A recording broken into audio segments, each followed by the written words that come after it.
Hey, MCE crew, this is a rare Thursday address, but some very important things are going on that you need to know about. First, let's talk about what Israel just did, which is extremely significant. Now, as you all know, Israel is considered like the gold-plated ally right up there with the United Kingdom for America.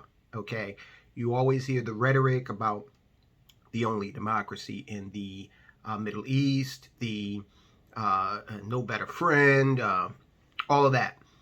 But I'm going to tell you what's going on here, okay? Now, I'm drawing from my experience as someone who has worked in, Washington, D.C., someone who's done this regulatory thing, someone who's been elected.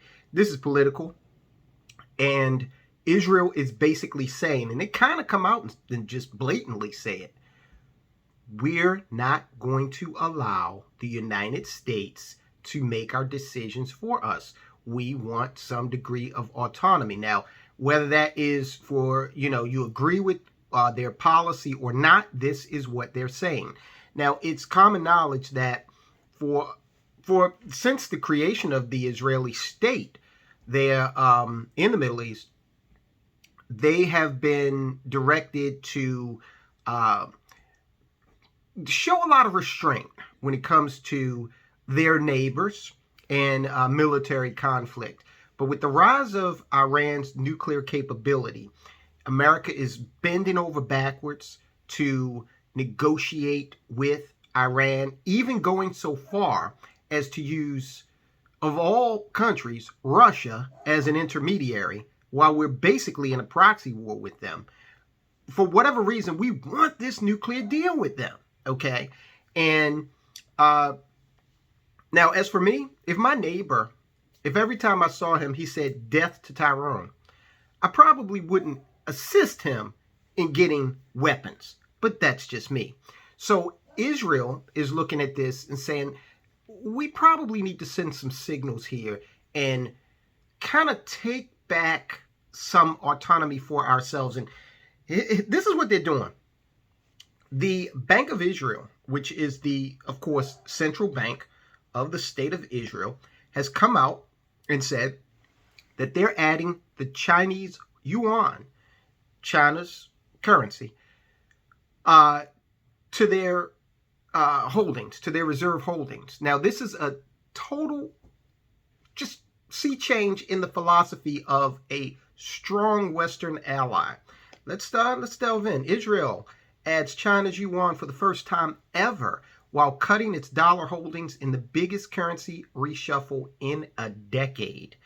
All right, so Israel's central bank will add the Chinese yuan while slashing its dollar and euro holdings in a move to diversify its reserve allocations and lengthen its investment horizon. This comes from Bloomberg. I'll link to it.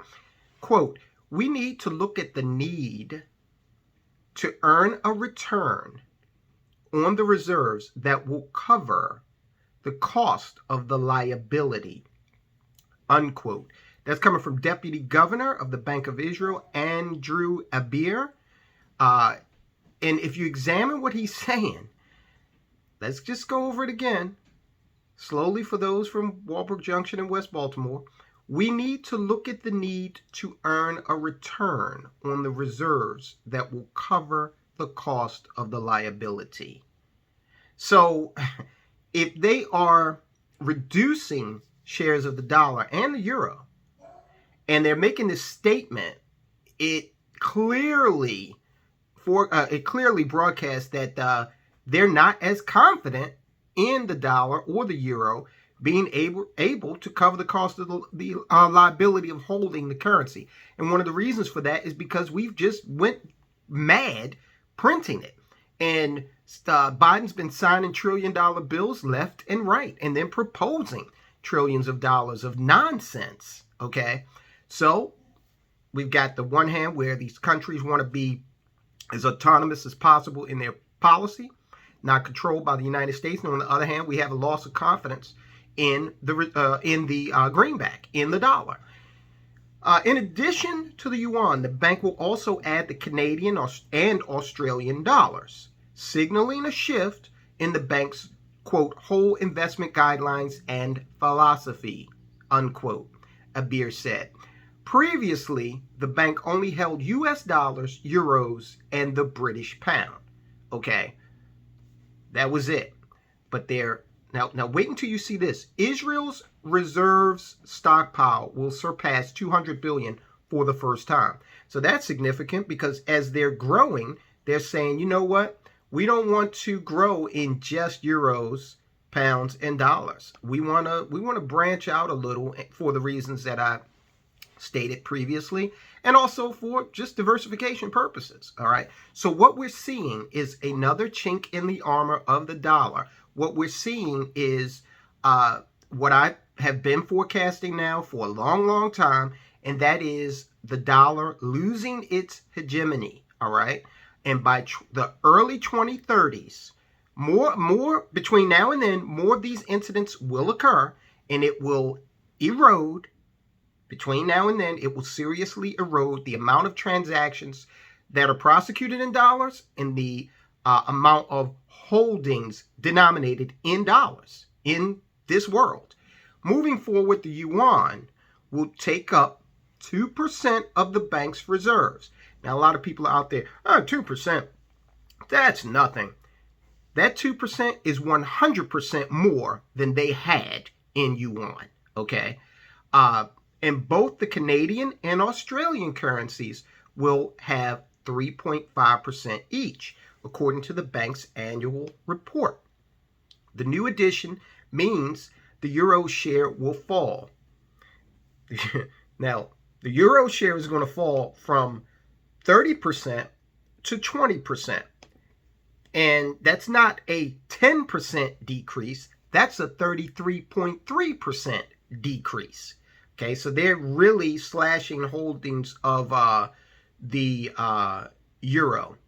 And the dollar will account for 61%, down from 66.5%. So they're slashing their dollar holdings by just over 8%.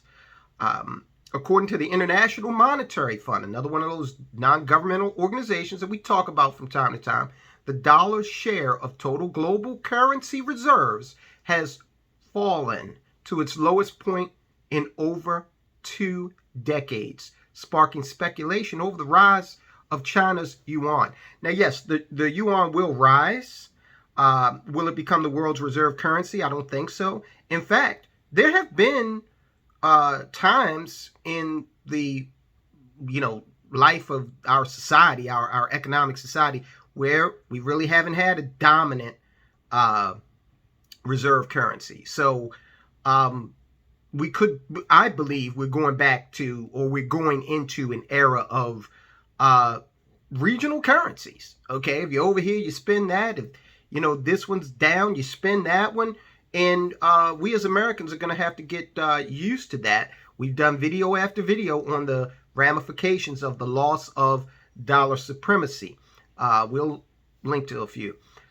China has long pushed for the yuan to supplant the dollar as the go-to reserve currency. The weaponization of the U.S. currency, we talk about it all the time, against Russia's financial institutions means a sea change could be coming, experts say. The effectiveness, damn the experts. Okay, this is something that we can just use our critical thinking skills to surmise. I hate when they say the experts, okay, as if we can't figure this out on our own. This is not rocket science, okay? This is politics. And when you gather one or more individuals, human beings in a room, you got some politics going on, whether you know it or not. The effectiveness of the West's sanctions against Russia has provided a wake-up call for countries seeking to reduce their exposure to the dollar. Economist Alexander Tomic previously told The Insider. All right, so I'm going to link to this. You can go in and you can read it. You got the gist of it. You know what's happening. Let's move on now to the last, really important story of the day. It's Disney. Okay, Disney, for some strange reason, has decided that they want to go whole hog on this bill that's down in Florida that go read the bill. I'm going to attach the bill in the description section. The bill doesn't say, don't say the word that everybody, they popularized it as the don't say blank bill. That's not correct. Nowhere in the bill does it say that. What the bill does is essentially it prohibits teachers who teach children in grades K through 3. It prohibits them from having conversations with those children that are inappropriate. Okay, these are children we're talking about, okay? So it prohibits those children from having these conversations, or vice versa, teachers from having these conversations. It controls the curriculum so that get this, so that the kids, and I know this is a revolutionary and wild idea, at that stage they focus on things like spelling, basic mathematics, really controversial subjects like that, instead of trying to figure out what's going on in a teacher's personal life.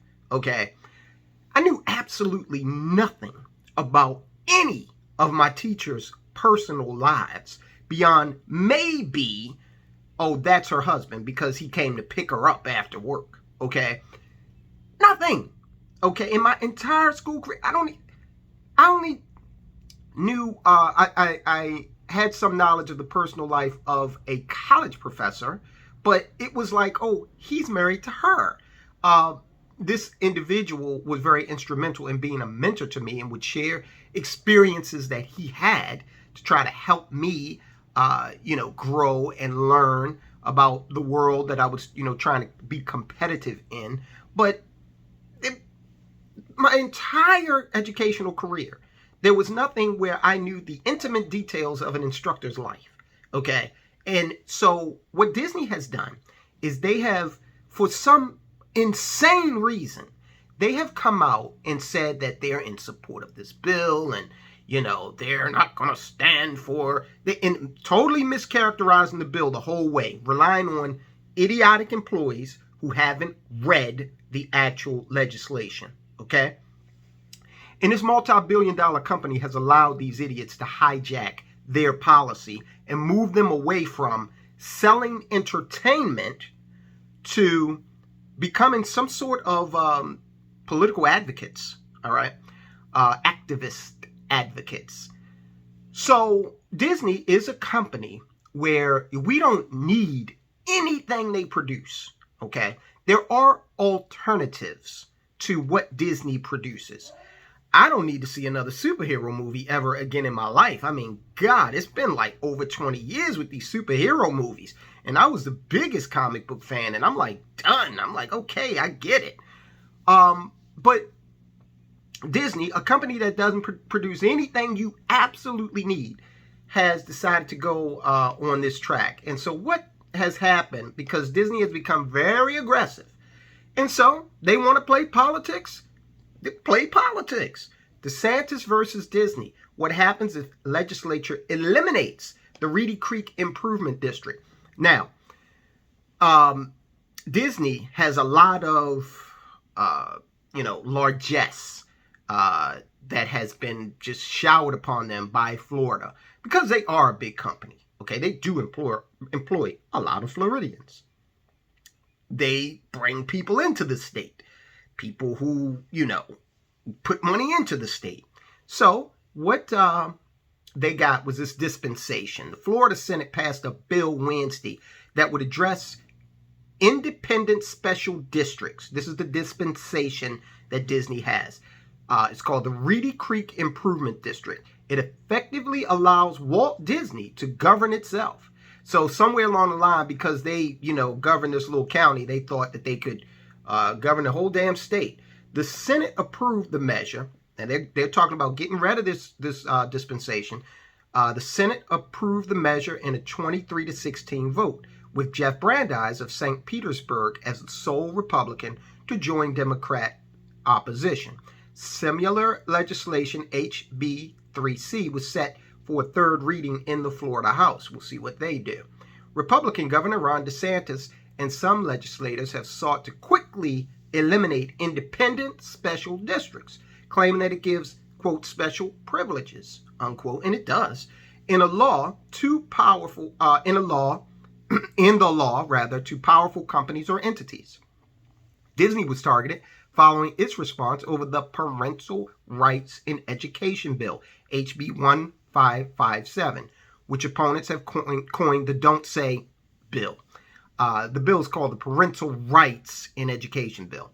Disney, facing its own criticism from employees and groups for a perceived lack of response to the then proposed bill, criticized the legislation. In response, Governor DeSantis referred to Disney as a woke corporation and has urged lawmakers to consider legislation in a special session to dismantle special protections for Disney. Companies need to find out and figure out where they want to be. Because look, I don't know, maybe you own shares of Disney, but if they lose this dispensation, then it's going to cost them millions of dollars. Because this thing provides, let's see, they have about, Disney is saying that they have like $100 million they could lose. This is significant. They're a multi-billion-dollar company, sure. But look, let's be honest. They have not been producing the best content of late, all right? Disney Plus is actually losing subscribers, which is not good for them.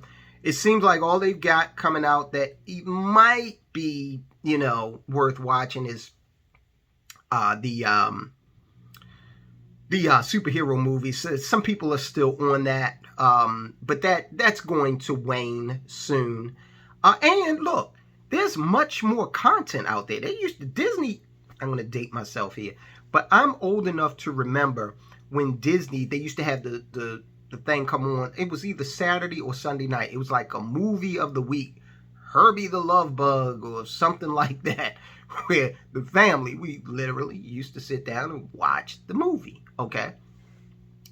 And it was a Walt Disney World production, okay? But Disney's not the only game in town now, okay? There are plenty of people producing content for children, and plenty of organizations that are doing so without all of the, without all the politics, okay, involved that Disney seems to want to bring to the table. Disney kind of has forgotten that their role is to entertain, not to push agendas or not to, indoctrinate. I have political, feelings just like anybody else, but when I sit down with a client, I don't, try to lecture them on the way I feel politically. We just do business. So that's what's going on. So if you're a share owner in Disney, you have to consider this. If you're a share owner in any company, if that company starts to talk about political issues, you got to understand that they're going to have 50% of the country on their side, roughly, maybe, and as much as 50% of the country in opposition to what they're saying. So that could end up, there's the light again, I think the light's a conspiracy. Every time I start getting on a good point, the light acts up. It's a conspiracy. Let's riot. Every time, when companies do this, they're taking a huge risk of alienating up to 50% of the entire country, okay? The other thing is this with Disney. Disney's core audience ages out, okay? We weren't watching Herbie and the Love Bug when I was 15, okay? So you move on. Your entertainment taste change, obviously, as you grow into adulthood. And if people don't start out with Disney, okay, if parents are taking their kids away and saying, I'm not going to let them watch Disney because their program is getting a little weird. It's not in line with my parental desires, how to raise my child. If they're opting their kids out of being Disney devotees, then those kids, when they grow up, they see no need to go to Disney World.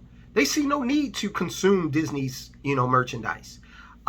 They see no need to sit down and, sign on as a subscriber to Disney Plus. Everything woke turns to shit, okay? So Disney's got to be careful. Again, they're not a necessity. It's a luxury. And they just can't afford that. Same with Netflix. Netflix is diving through the floor because of a variety of reasons. We'll go over that later. But this was necessary to do this today because these are two hot topics. All right, guys, I'll talk to you soon. To learn more about how you can achieve financial independence, check out these videos we recently posted on the Money Changes Everything channel.